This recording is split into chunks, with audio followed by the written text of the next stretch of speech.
Hello, everyone.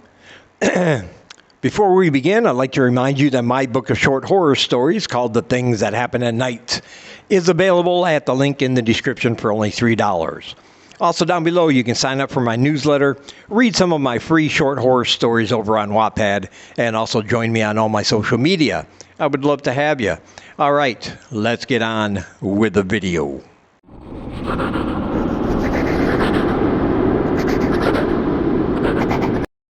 All right.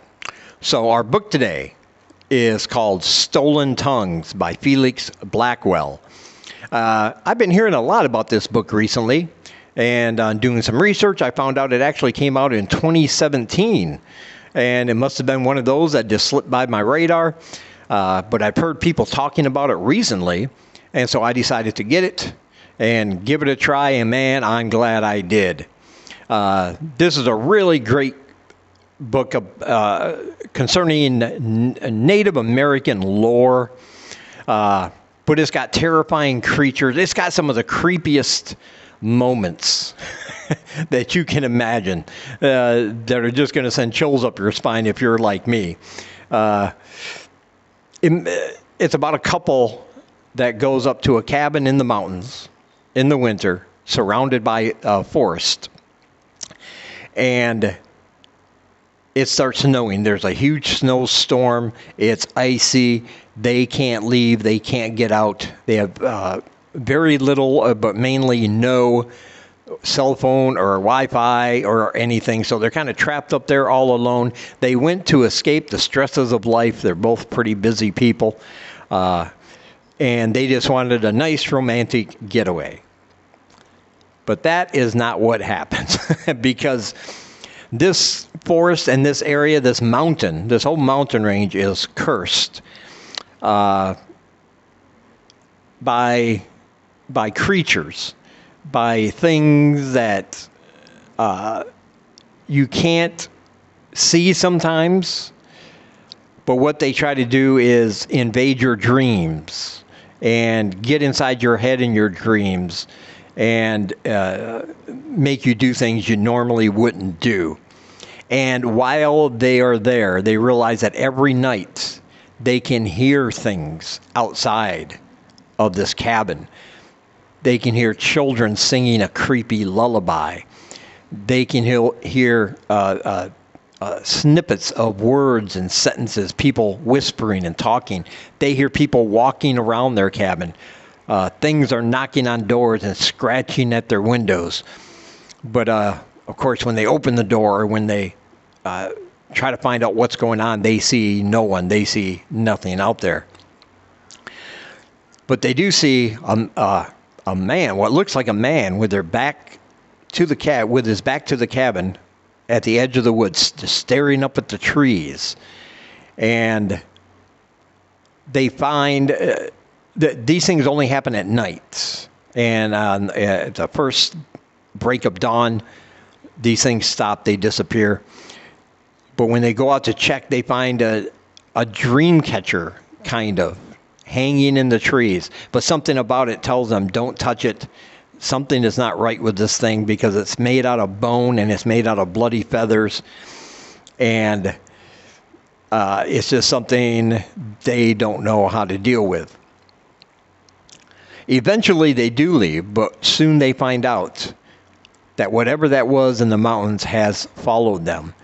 The wife in this story is a sleepwalker. She's been a sleepwalker all of her life. And she also talks in her sleep, but now when she does these things, it's almost like she's possessed. She'll talk in her sleep to something that the husband can't see. She'll have conversations that lead him to believe that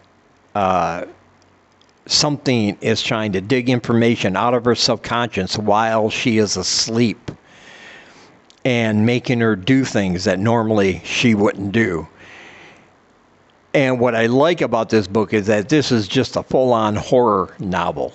This is just, I mean, things go from bad, they go to worse, no matter where they go or what they do as they're trying to find answers. this thing keeps following them. It keeps tormenting them. It keeps torturing them. And the tension is so high in this book because almost every page something is happening that just makes them start losing their minds. They can't sleep. They're hardly eating. They can't figure out what's going on. They try to get help from a couple different sources, including a Native American who lives in that mountain range. And he knows some things about legends and what his people think is going on up there. But he can't say for sure whether any of this is real. However, we know it's real. And of course, the couple in the book knows it's real. So it's one of those helpless situations, and they don't know how they're going to get out of it. But the scares in this one are very much real. I mean, those things freak me out. You know, you're alone, and you're kind of trapped up there, isolated, away from everybody else, and you can, you know, you got things scratching at your windows, voices whispering, you hear footsteps running across your roof at night, things knocking on the door, things that mimic perfectly almost people you know, because it wants to get in. But of course it can't come in unless you let it in.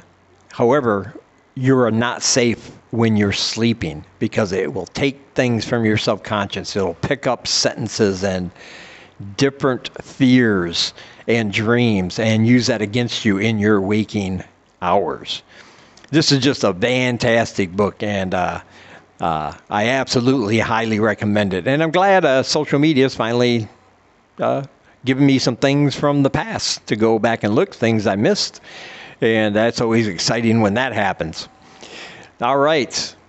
Be sure to pick up the book Stolen Tongues. I will leave a link down below to Amazon if you want to purchase it. I do recommend it. And also down below, check out all of my links, as I said before. And as always, I want to say thank you for taking some of your time and spending it here with me. Thank you guys for watching. I appreciate it. And until we meet again, keep reading spooky, my friends.